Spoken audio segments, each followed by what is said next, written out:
الفاتحة إلى حضرة حبيبنا وشفيئنا وقرة أعيننا ومولانا محمد صلى الله عليه وسلم وعلى آله وأصحابه وأزواجه وذرياته وأهل بيت أجمعين ثم إلى أرواح والدينا لآبائنا لأمهاتنا ولأجدادنا لجداتنا لإخواننا لأخواتنا لقرباتنا ولمن له حق علينا ولجميع المؤمنين والمؤمنات والمسلمين والمسلمات الأحياء منهم والأموات وخصوصا إلى روح مؤلف هذا الكتاب شيخ عبد الوهاب الشعراني بأن الله ينفعنا به وبعلومه في الدارين. الفاتحة. أعوذ بالله من الشيطان الرجيم. بسم الله الرحمن الرحيم. الحمد لله رب العالمين الرحمن الرحيم مالك يوم الدين إياك نعبد وإياك نستعين اهدنا الصراط المستقيم صراط الذين أنعمت عليهم غير المغضوب عليهم ولا الضالين آمين. بسم الله الرحمن الرحيم. الحمد لله رب العالمين. اللهم صل وسلم على سيدنا محمد الفاتح لما أغلق والخاتم لما سبق ناصر الحق بالحق والهادي إلى صراطك المستقيم وعلى آله وأصحابه حق قدره ومقداره العظيم. سبحانك لا علم لنا إلا ما علمتنا إنك أنت العليم الحكيم ولا حول ولا قوة إلا بالله العلي العظيم. رب اشرح لي صدري ويسر لي أمري واحلل عقدة من لساني يفقه قولي أما بعد.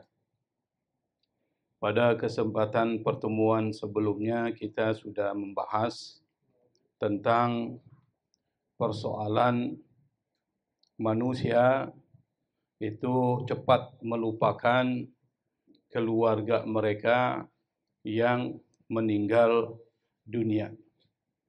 Kenapa mereka cepat melupakan? Karena informasi dari Rasulullah Sallallahu Alaihi Wasallam setelah mereka mengantarkan jenazah lalu kemudian pulang dari penguburannya, maka kemudian Allah Subhanahu wa taala mengutus seorang malaikat mengambil satu kepal dari tanah lalu kemudian dilemparkan ke wajah mereka sambil mengatakan irji'u ansakumullahu mautakum.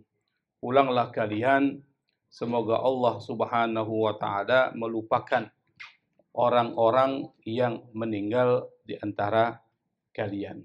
Lalu kemudian mereka pun setelah kematian kerabat mereka, keluarga mereka, mereka pun melupakan.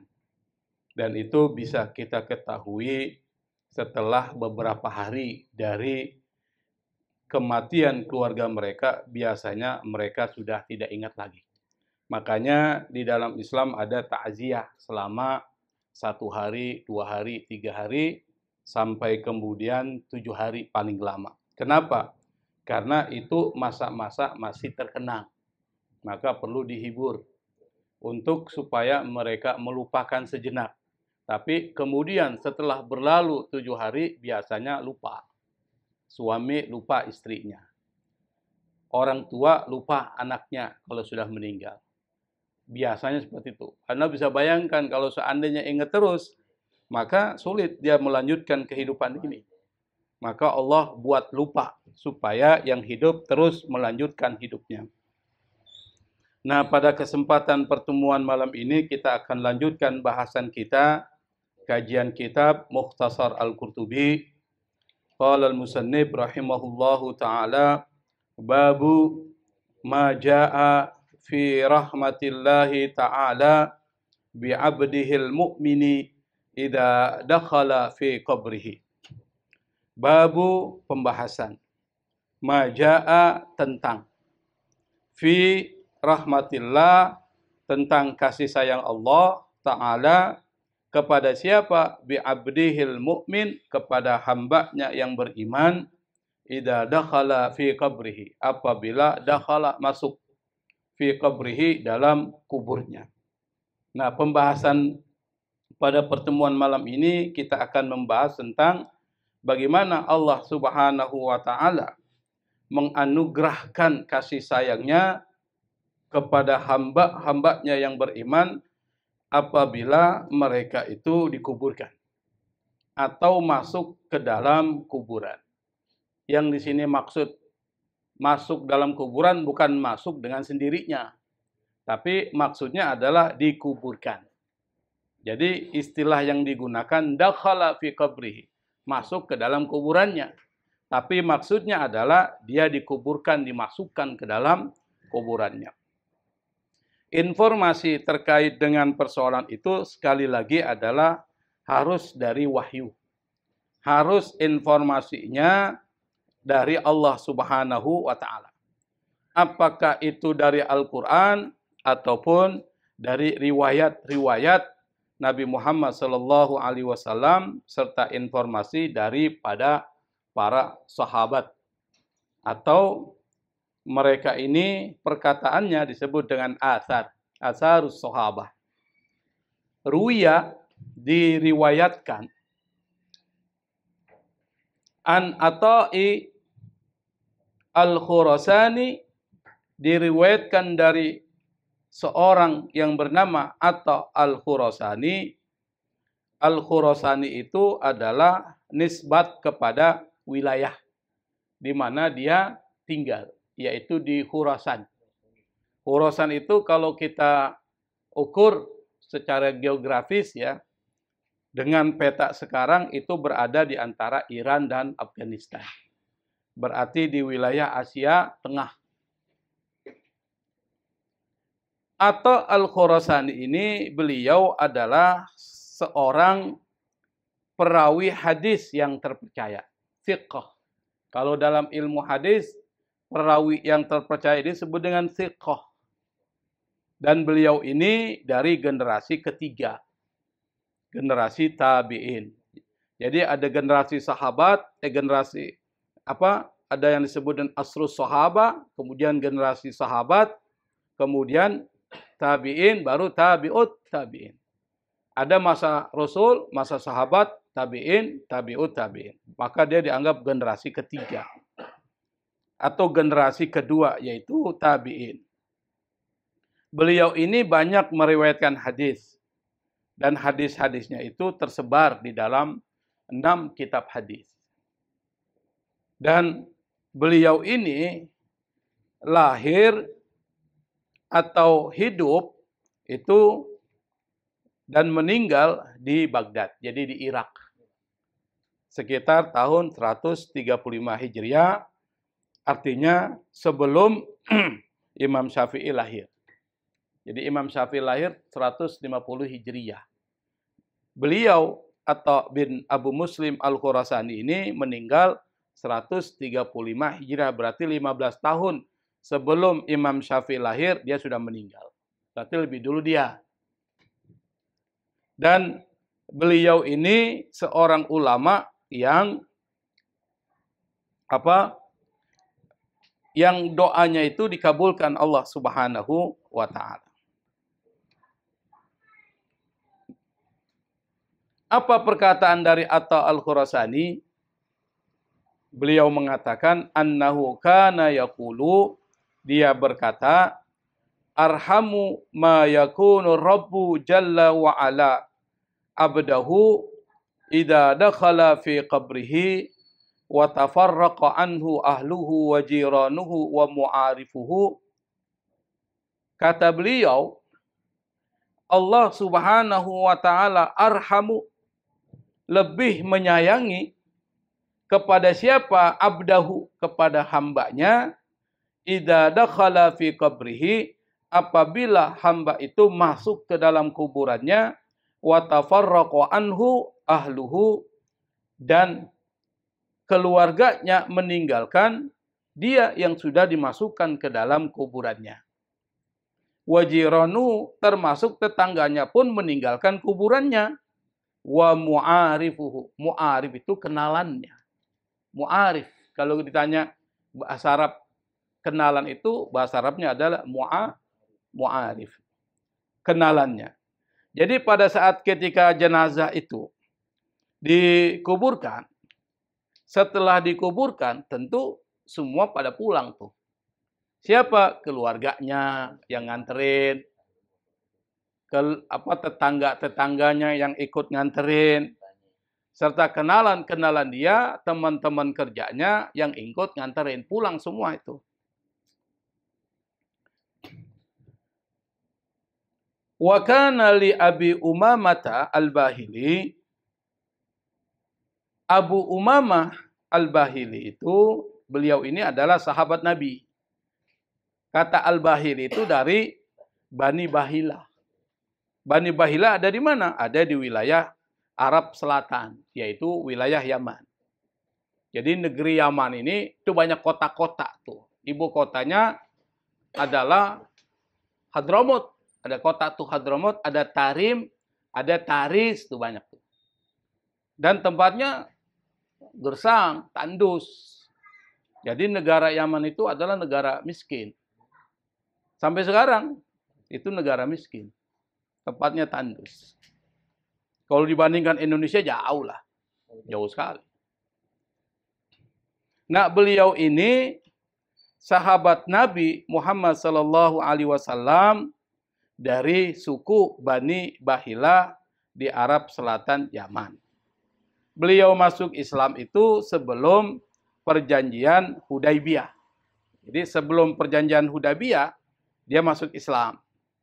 Dan banyak ikut peperangan bersama Nabi. Misalnya apa?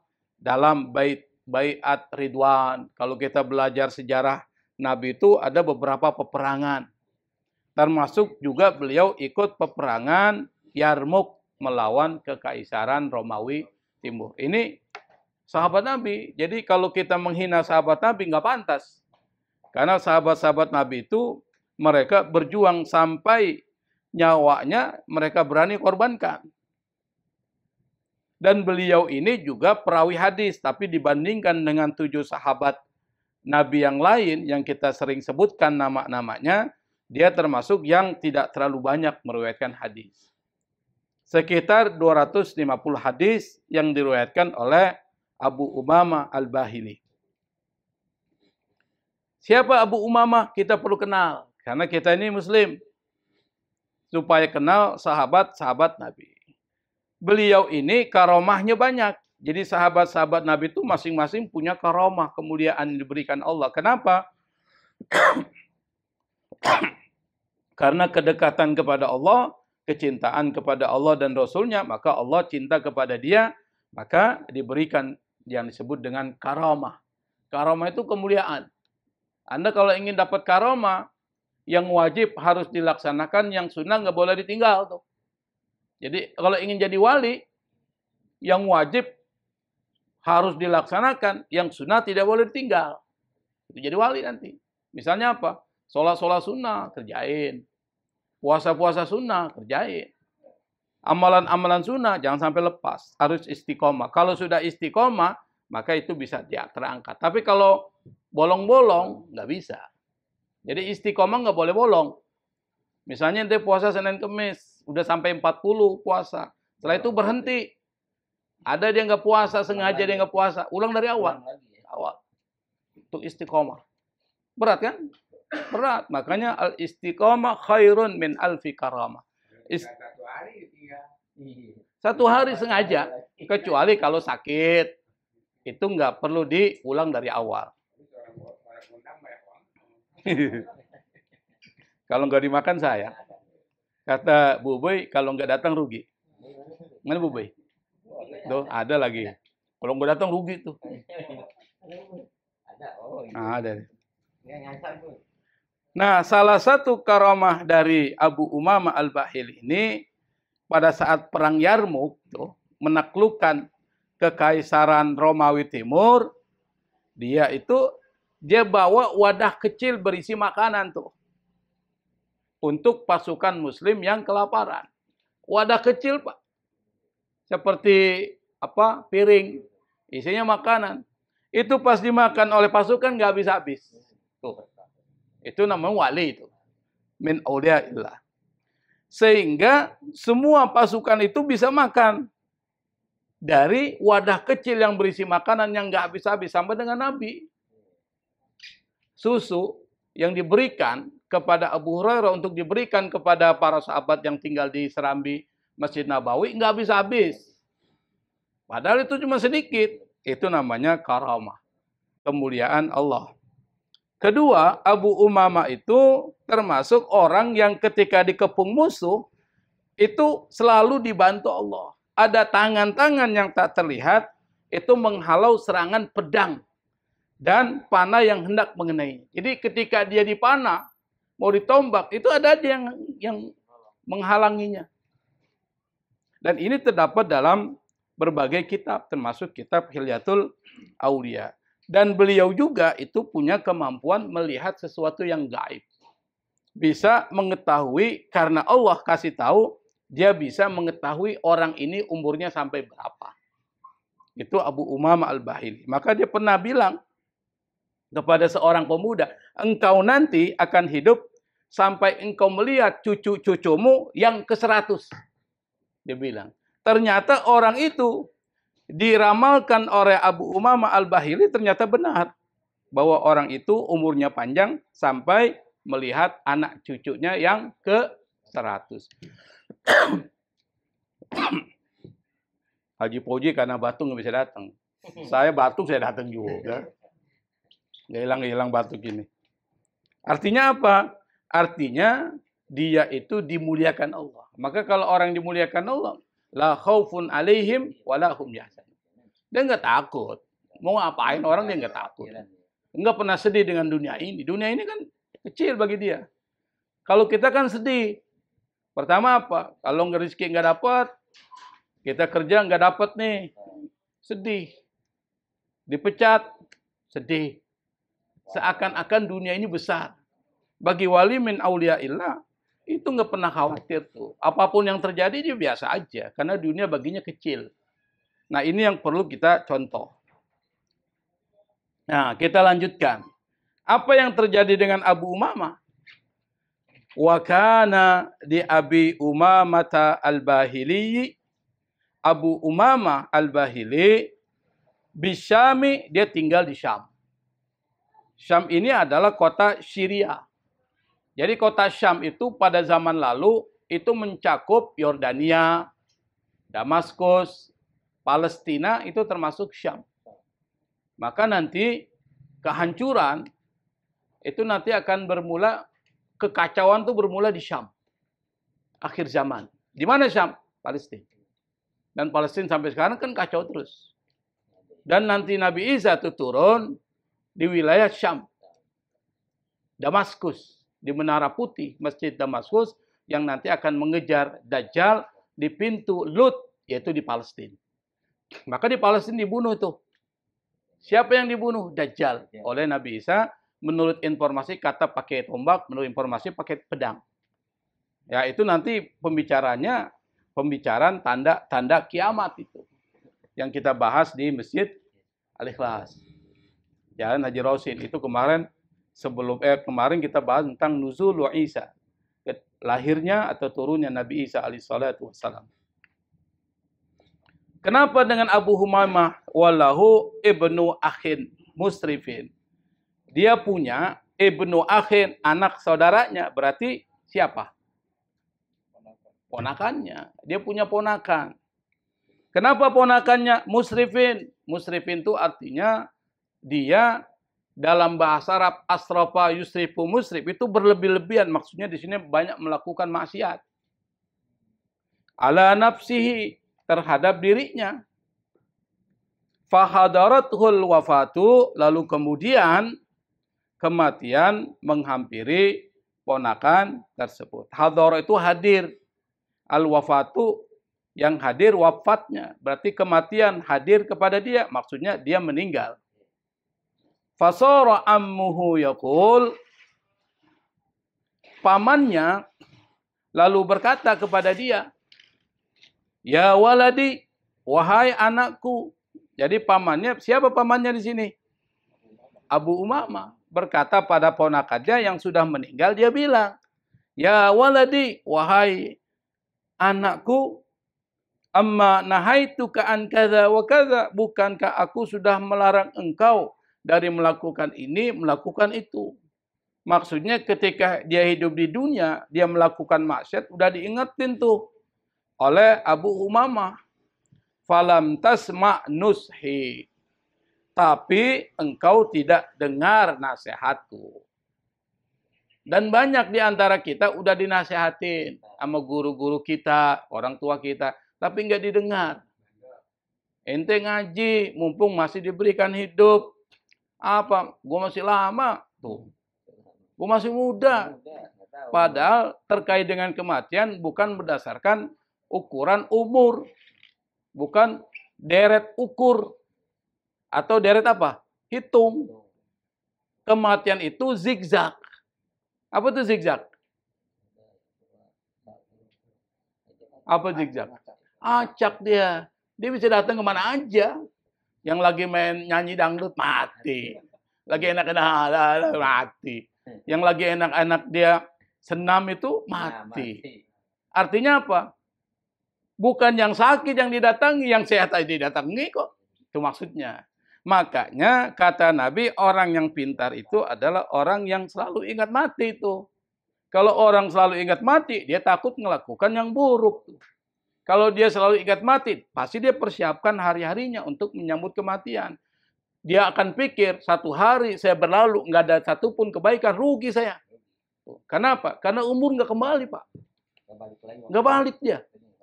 Nah, karena dia nggak balik, sayang kalau kita nggak satu hari saja. Sekarang coba kita hitung, muhasabah nanti sebelum tidur.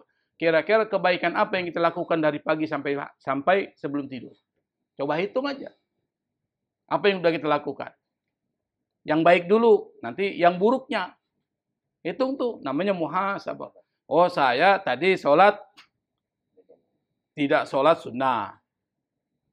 Oh, saya sholat sunnah, tapi cepat banget tuh. Nanti perbaiki, tuh gitu maksudnya.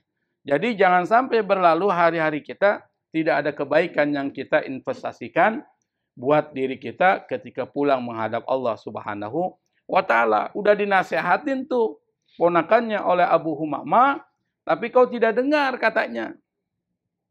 Faqala lahu, dia berkata kepada pamannya, ya am, wahai om. Am itu dari bahasa Arab tuh. Om, am. Dari kata amun. Amun itu artinya paman. Ya am. Kita bilangnya apa? Om. Nah, kalau kita bilang cincing. Tapi om itu dari bahasa Arab. Om. Ya. Ya am atau ya om kan. Lau annallaha, seandainya Allah dafa'ani ila walidati, mendorongku menemui ibuku. Tuh. Kalau seandainya Allah pertemukan aku dengan ibuku, kaifa kanat sani'atan bi? Bagaimana ibuku akan memperlakukan aku? Kata anak atau ponakannya kepada Abu Umamah. Faqala, Abu Umamah akan berkata, tudkhilukal jannata. Pasti ibumu akan memasukkan kau ke dalam surga. Artinya apa? Ibunya sayang sama dia. Pasti nggak mau anaknya celaka. Itu maksudnya gitu. Apa dia bilang? Faqala, dia berkata, Allahu Ta'ala arhamu bi min ummi. Allah Subhanahu wa Ta'ala lebih kasih kepadaku daripada ibuku. Kalau dibandingkan kasih sayangnya Allah dengan kasih sayang ibuku, Allah lebih cinta dan sayang kepadaku ketimbang ibuku. Dan itu logis. Ibu kita kalau cinta karena anaknya. Tapi cintanya kan belum tentu 100%. Misalnya kalau berebutan makanan, misalnya. Kalau ibunya suka makan, kalah anaknya. Artinya apa? Kadang-kala masih dominan ibunya. Tapi ibu bagaimanapun juga sayang sama anaknya. Maka nggak mau dia anaknya celaka. Maka kalau ada ibu melindungi anaknya itu wajar. Kalau ada yang kata-katain, ada yang membuli, pasti ibunya akan membelanya. Kata dia, kalau ibuku saja seperti itu, apalagi Allah. Karena Allah maha pengasih terhadap aku ketimbang ibuku. Falamma qubida, pada saat ketika rohnya itu dicabut, wadufina, lalu dikuburkan, nazala ammuhu fi qabrihi, lalu kemudian pamannya Umamah al-Bahili masuk atau turun fi qabrihi, dalam kuburan dia, summa soha wa fazia, kemudian dia teriak tuh. Pas masuk ke dalam kuburan ponakannya, dia teriak wa fazia, muncul rasa takutnya. Takut dia. Kenapa? Faqila lahu, lalu orang berkata kepada dia, malaka sakhta wa fazi'ta, kenapa engkau teriak dan takut? Ditanya itu. Faqala, dia berkata, ra'aitul qabra qad ittasa'a wamtala'a nuran. Saya lihat kuburannya meluas dan dipenuhi cahaya. Kuburan. Padahal orang itu banyak maksiat, tapi karena dia husnuzon sama Allah, dia bilang Allah rahmatnya lebih luas daripada rahmat ibuku. Jadi husnuzon penting tuh Pak. Meskipun kita banyak dosa nih, udah husnuzon sama Allah. Allah Maha Rahman. Tapi bukan berarti kita memperbanyak dosa, jangan. Karena kita bilang Allah Maha Rahman, Maha Kasih sama saya. Udahlah, saya perbanyak dosa. Hati-hati juga kalau matinya suul khatimah, naudzubillah. Jangan sampai kita mati dalam keadaan melakukan amal perbuatan yang buruk tuh. Makanya kata Nabi, kalau orang diinginkan kebaikan oleh Allah sebelum matinya, pasti perbuatan baik yang dilakukan terus. Makanya saya mengatakan tuh, sering berikan contoh untuk pelajaran buat kita, Haji Andi itu bagus di akhir hidupnya. Kenapa? Endingnya bagus dia, perbuatan baik itu yang dilakukan. Itu artinya apa? Iza aradallahu bi'abdi khairan tuh. Apabila Allah menghendaki hambanya baik, maka dia diperdekatkan dengan kebaikan-kebaikan terus. Tapi kalau kita dibikin jauh, hati-hati tuh Pak. Dibikin jauh tuh maksudnya apa? Ya itu tadi, diajak ngaji nggak mau, diajak macam-macam, gak ada yang dia mau tuh. Hati-hati tuh. Berat itu. Nah itu maksudnya hati-hati, karena itu musibah. Nah dari pelajaran yang disebutkan, diceritakan oleh Abu Umamah al-Bahili bisa disampaikan bahwa Allah itu maha kasih terhadap hambanya apabila hambanya itu sudah dimasukkan ke dalam kuburannya. Pertanyaannya, bentuk kasih sayangnya apa? Yang pertama dijelaskan tadi, qadittasa'a wamtala'a nuran. Yang pertama kasih sayang Allah adalah kuburan itu dilapangkan dan diterangi kuburannya. Itu satu. Contohnya siapa? Keponakannya Abu Umamah al-Bahili yang sering melakukan maksiat. Saat dimakamkan, pamannya melihat kuburnya terbelah, dipenuhi cahaya dan luas tuh. Itu satu. Yang kedua, bentuk kasih sayang Allah adalah ketakutan dijawab dengan ketentraman. Itu kasih sayang Allah. Makanya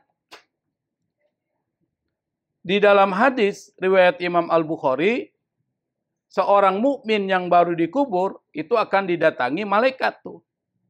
Bagi yang beriman, kata malaikat, tidurlah seperti pengantin yang ditidurkan Allah dengan kasih sayangnya. Pengantin itu malam pertamanya, kalau dia tidur, pulas nggak Pak? Pulas tuh.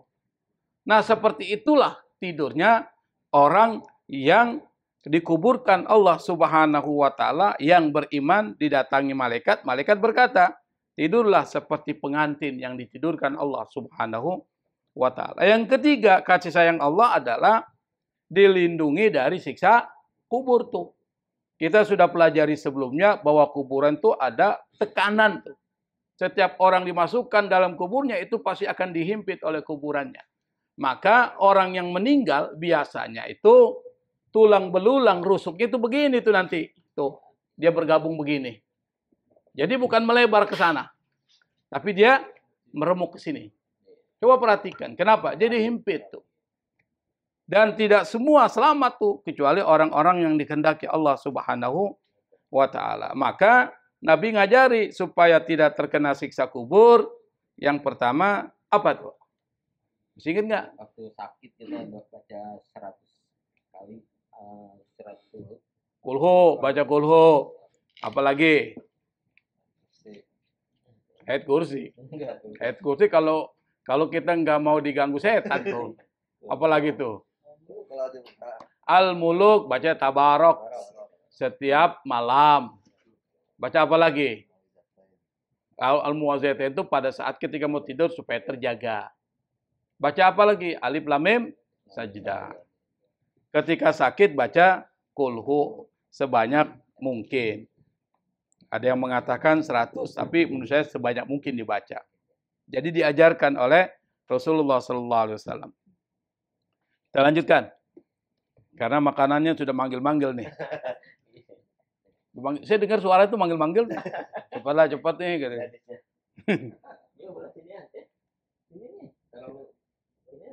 Sini, masuk sini.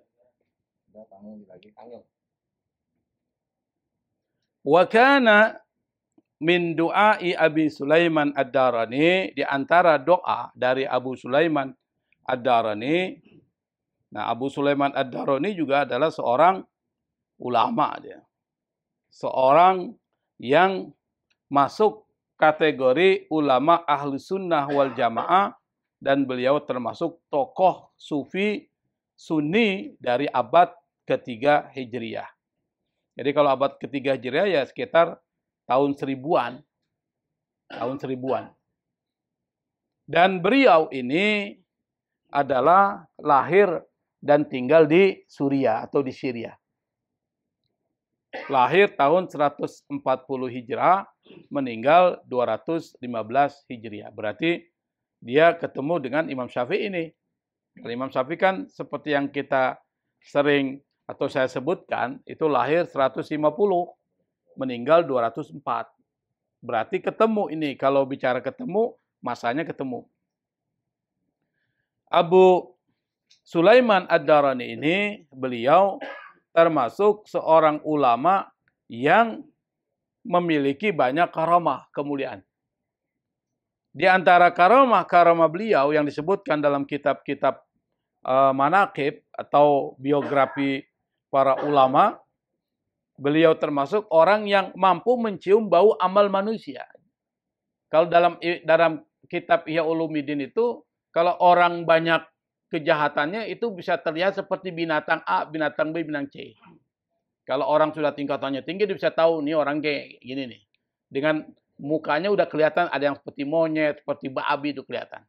Kalau kita enggak, dia bisa ngelihat. Tapi kalau orang udah tingkatan mukasyafah, bisa seperti itu. Nah, termasuk Abu Sulaiman Ad-Darani ini termasuk yang sudah mukasyafah. Jadi dia pernah tuh, satu hari ada seorang ulama besar datang sama dia. Ulama apa yang datang sama dia? Kata Ad-Darani, aku mencium bau busuk dari dirimu. Bayangkan tuh. Ternyata ulama itu sedang riya terhadap ilmunya. Jadi orang yang membanggakan ilmunya, membangga-banggakan ilmunya, itu masuk kategori riya. Kalau dia ketemu Imam Abu Sulaiman Ad-Darani, kecium baunya. Baunya bau busuk. Akhirnya dia beritahu, lalu dia taubat, ulama itu, lalu bau itu menjadi hilang. Jadi kalau kita nggak bisa cium, Pak.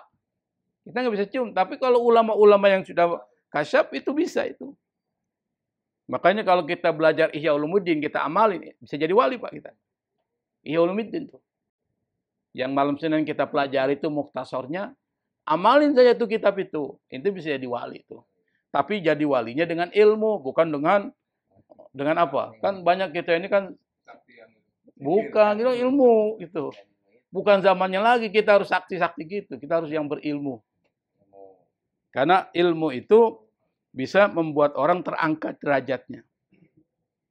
Kedua, karamah beliau itu ketika ia sakit dan tidak mampu mencari makan, nih Abu Sulaiman Ad-Darani, itu burung-burung liar malah bawa makanan buah-buahan segar ke kamarnya. Jadi burung yang kasih makan dia. Siapa yang suruh? Allah Subhanahu wa Ta'ala.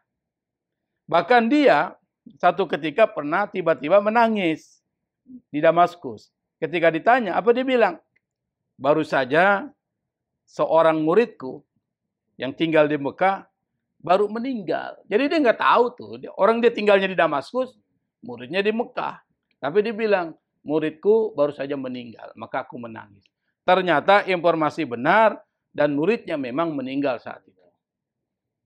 Ini menandakan orang seperti ini mukasyafah. Mukasyafah itu artinya apa?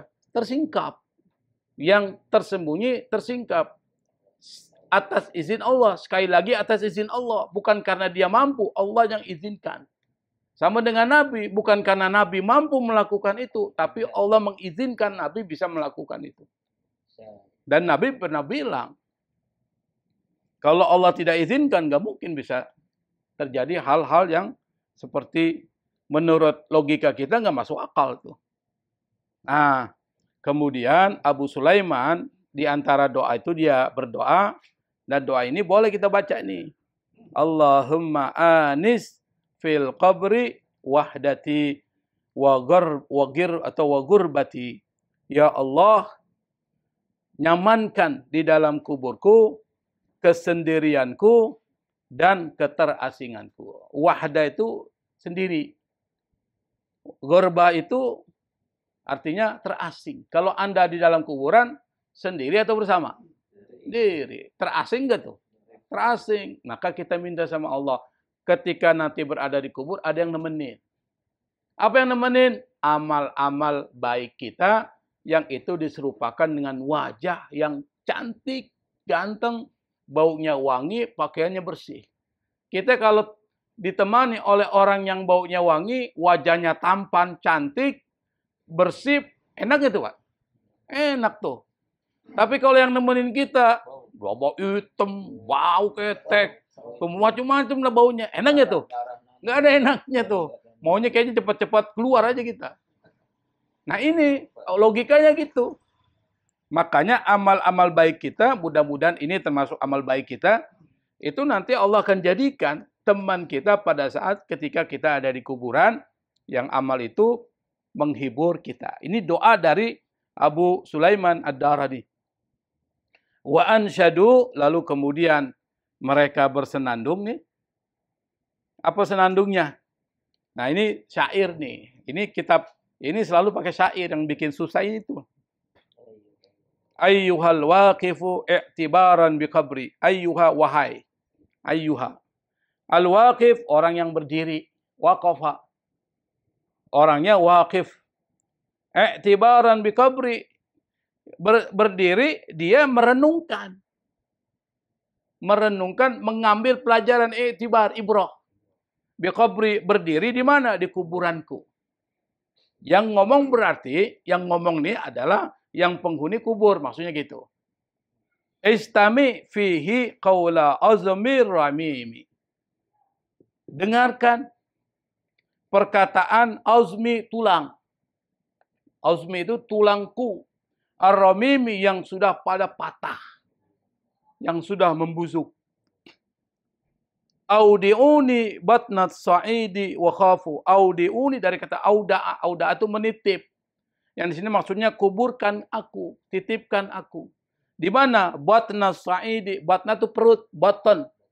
As-sa'id itu kuburan. Kuburan yang tinggi itu. Sa'id itu tinggi, tapi kuburan yang muncul begitu. Kuburkan aku di dalam perut kuburan. Wa khafu, hendaklah engkau khawatir min dzunubin basyartaha bi adimi. Khawatir kepada apa? Terhadap dosa-dosa yang kau lakukan. Basyara itu artinya melakukan, bi adimi, yang kau lakukan dengan kulitmu sendiri. Adim, kulit. Maksudnya dengan dirimu sendiri. Qultu, aku berkata, la tajza'u alayya. Jangan kau khawatirkan diriku, fa inni, karena aku hasanudzanni birraufir rahimi. Karena saya husnuzan tuh. Penting tuh Pak husnuzan sama Allah. Karena saya berbaik sangka kepada Ar-Raufir Rahimi, kepada Allah yang maha lembut dan maha kasih sayang. Wada'uni bimaktasabtu rahinan, tinggalkan aku dengan apa yang aku lakukan sebagai gadai. Rahin itu gadai. Jadi digadaikan tuh kebaikannya. Ghalaqar rahnu inda maula karimi. Ghalaqar rahnu itu artinya jaminan atau gadainya itu menjadi gugur. Kenapa? Karena penggadai tidak mampu membayar gadainya. Inda maula karimi. Di sisi Allah subhanahu wa ta'ala yang maha karim. Artinya apa? Kalau kita lihat dari syair ini, bisa disimpulkan bahwa meskipun banyak dosa-dosa yang kita lakukan, sekali lagi jangan terlalu khawatir. Yang kita lakukan adalah pada saat menjelang sakaratul maut kita husnuzon sama Allah subhanahu wa ta'ala. Baik sangka. Karena rahmat Allah itu sangat luas. Maka pesan yang ingin disampaikan kepada kita selain itu adalah meskipun hidup dalam kemaksiatan, tetap juga kita harus melakukan taubat kepada Allah subhanahu wa ta'ala. Jangan sampai lupa. Ada satu kisah menarik ini. Seorang yang bernama Fatimah An-Nasiriyah. Dia seorang penari. Penari, penyanyi, dan juga seorang yang hidupnya penuh dengan kemaksiatan yang tinggal di Baghdad. Satu ketika dia pulang, dia dengar tuh ada orang baca satu ayat yang ayatnya sama dengan yang didengar oleh Fudail bin Iyad yang kemudian masuk Islam, bukan masuk Islam, yang kemudian taubat lalu kemudian menjadi orang yang soleh. Surat Al-Hadid ayat 16. Ketika dia dengar tuh ayat, alam ya'ni lil ladzina amanu an takhsha'a qulubuhum li dzikrillah. Itu nanti dicek tuh ayat itu. Al-Hadid ayat 16. Ketika dia dengar tuh ayat itu, Fatimah An-Nasiriyah, jantungnya lalu kemudian bergetar. Dan terngiang-ngiang tuh kalimat itu. Sama yang dialami oleh Fudail bin Iyad tuh. Yang mantan preman, lalu taubat, lalu menjadi ulama besar. Akhirnya dia berlari ke satu sungai yang ada di Baghdad, namanya Sungai Tigris. Dia buka sepatu emasnya, dia berteriak, ya Rabb, hamba-Mu yang durhaka datang kepadamu. Dia taubat. Karena dia taubat, maka semua alat musiknya dia hancurkan. Semua hartanya dia sedekahkan. Lalu dia pergi ke gurun pasir. Lalu dia berserah kepada Allah, tawakal kepada Allah. Ketika ajal datang, seorang bermimpi melihat orang itu, yaitu Fatimah An-Nasiriyah. Dalam mimpi itu dia mengatakan ada suara, Allah mengampunimu karena air mata taubatmu dan tawakalmu. Artinya apa? Jangan kita pertama sedih dengan apa yang kita lakukan. Dalam artian kemaksiatan yang kita lakukan sudah jangan bikin kita seperti orang yang kelabakan itu. Kita pikir husnuzon sama Allah, Allah Maha Rahman, Maha Kasih. Yang kedua, kalau kita tahu itu dosa-dosa itu kita lakukan, maka masuk ke pintu kedua tuh. Apa? Taubat kepada Allah. Setelah itu tawakal, serahkan apa yang kita lakukan hanya kepada Allah subhanahu wa ta'ala. Maka akhir hidup kita insya Allah akan bagus. Maka di dalam kitab ini ditutup tuh dengan doa. Syekh Abdul Wahab Sya'rani, mudah-mudahan doa dikabulkan Allah.